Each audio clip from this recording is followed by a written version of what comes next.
Welcome back once again friend हमारे star से platform पे। दोस्तों, आज का टॉपिक है प्रेशर। जी हाँ, इस फिजिक्स क्लास में आज मैं आपको पढ़ाने जाऊंगा प्रेशर।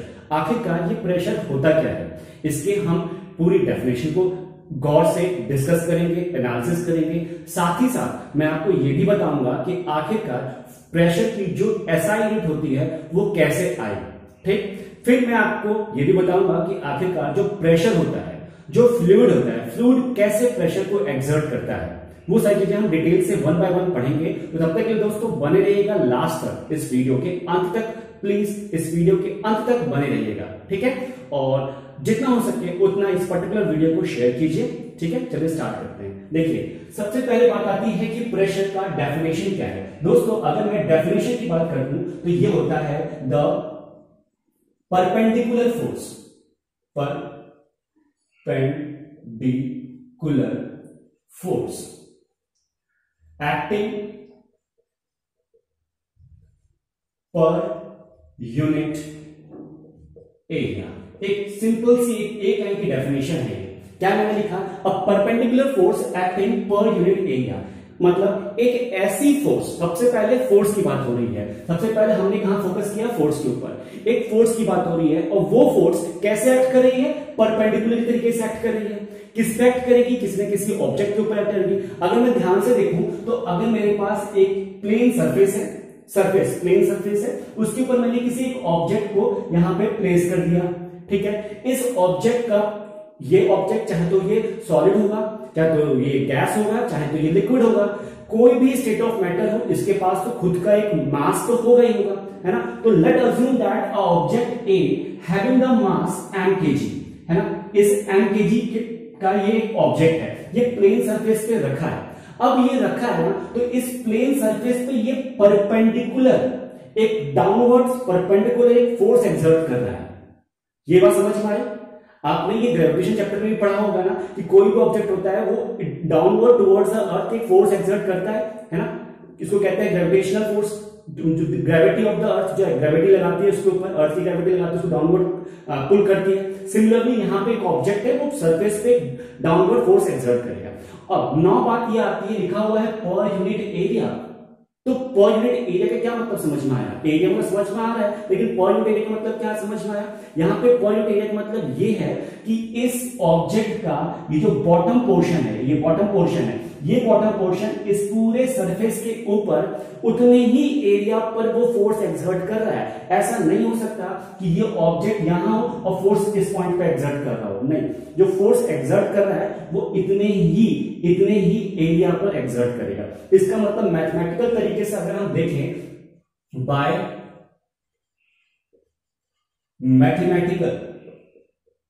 मैथमेटिकली अगर हम देखें तो क्या देखेंगे? जो प्रेशर होता है, देखिए प्रेशर को अगर मैं सिंबल P से डिनोट करूं तो pressure is equal to force, ठीक।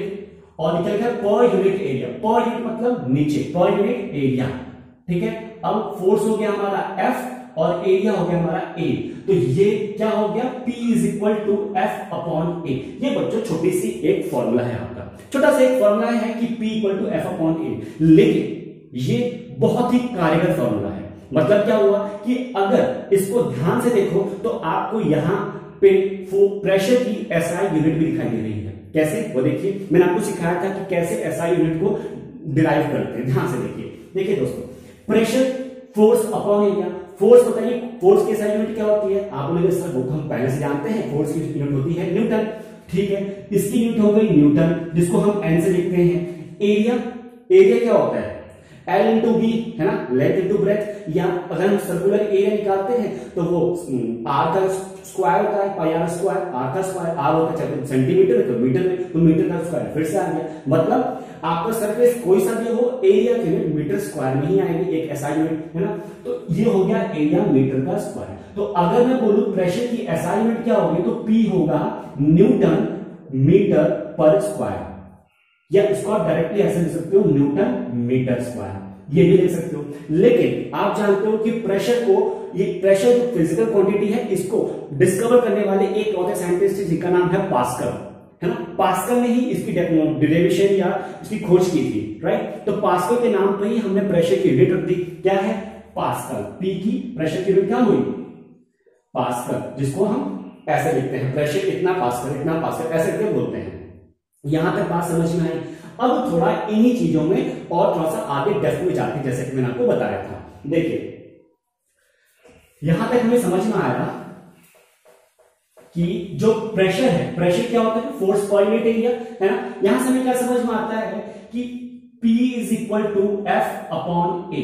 ध्यान से इस फॉर्मूले को देखिए। क्या आपको यह समझ में आ रहा है कि जो प्रेशर है that was inversely proportional to the area, more the area lesser will be the pressure. जितना ज्यादा एरिया होगा उतना कम प्रेशर होगा। मतलब अगर मैं एरिया की वैल्यू को बढ़ाता हूं तो प्रेशर की वैल्यू मेरी घटती है, अगर मैं एरिया की वैल्यू को घटाता हूं तो प्रेशर की वैल्यू मेरी बढ़ती है। That was a simple relation between the area and the pressure, right. देखिए ध्यान से,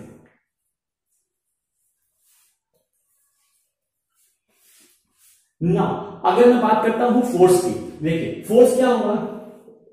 फोर्स में आप देख लो सामने सामने लिखा है that is pressure is directly proportional to the force.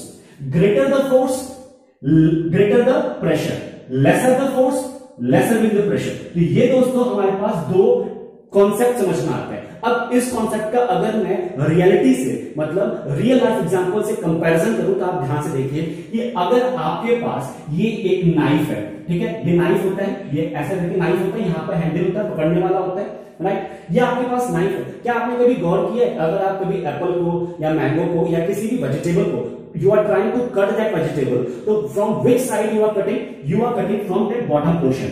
You are not able to cut properly from the top portion of the knife. Why? Because you simply say that sir, at the bottom portion the sharpness of knife is very high. यही कहोगे ना कि sir जो नीचे वाला portion है that was the bottom portion, उसका जो शार्पनेस है वो बहुत ज्यादा होगा as compare to the top. लेकिन अगर आप गौर से उस चीज को प्रेशर के कॉन्सेप्ट को समझोगे तो क्या देख रहे हो कि सर ये जो ऊपर का पोर्शन है ना, इसकी थोड़ी सी थिकनेस ज्यादा है, इसकी थिकनेस ज्यादा है as compare to the bottom portion. तो उसकी थिकनेस ज्यादा है तो उसका एरिया ज्यादा हो गया, और उसका एरिया ज्यादा है तो उसका प्रेशर क्या हो गया? कम हो गया। और प्रेशर कम हुआ तो अपना काम नहीं कर पा रहा है। It was not able to do what it was performing to do. समझ में? और अगर हम नीचे से देखते हैं तो उसका प्रेशर हो जाता है, एरिया हो जाता है कम, एरिया कम हो गया तो प्रेशर हो गया ज्यादा। समझ में आया? और छोटा सा एग्जांपल देता हूं। आपने उन्हें स्कूल बैग देखा होगा, ये आप लोग का स्कूल बैग ऐसा होता है और यहां से देखते टांगने वाला होल्डर।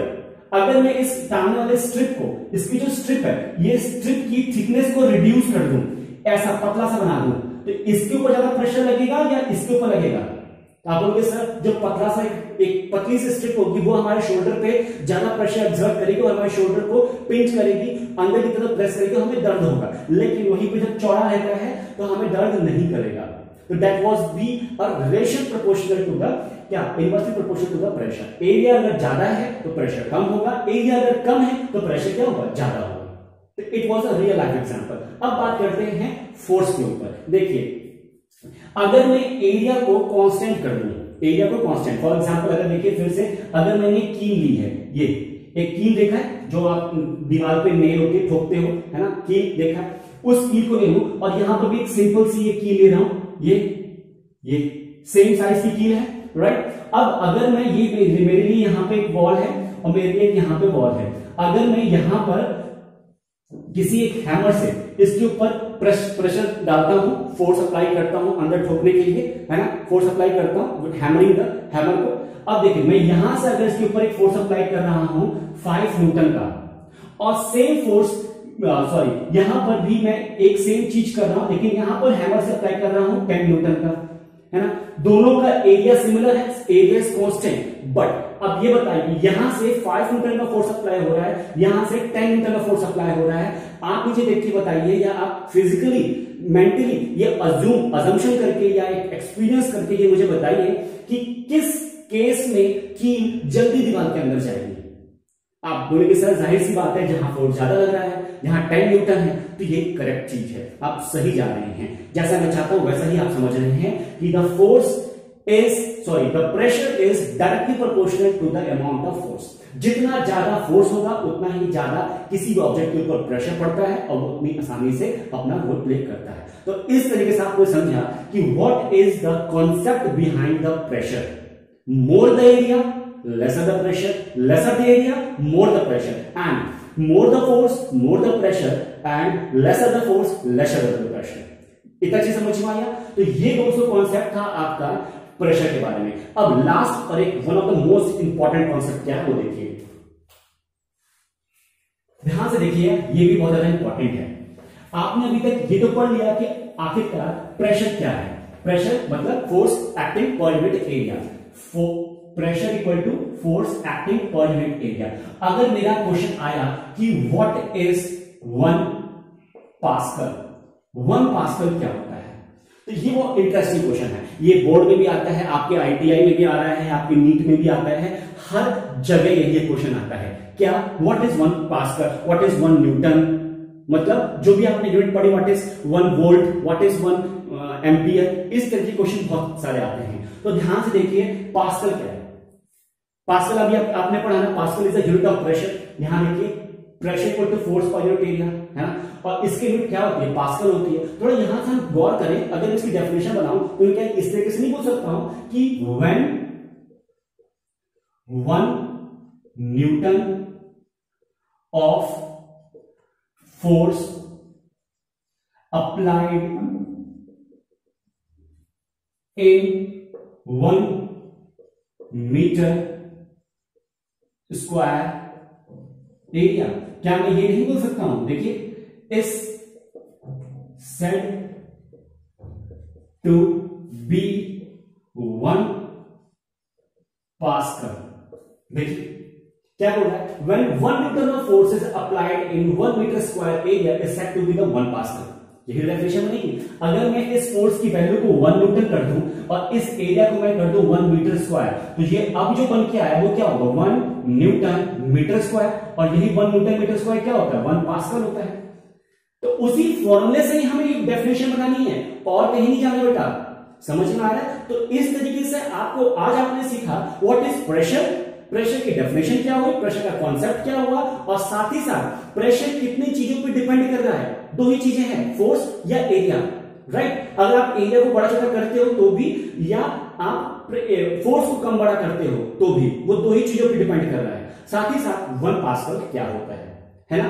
अब इसके ऊपर न्यूमेरिकल भी आ सकता है। देखिए कैसे, कि अगर मैं, ये 3 क्वांटिटी है, P is equal to F upon A, ये 3 क्वांटिटी है, तीनों में से कोई एक नहीं देगा, बाकी 2 दे देगा।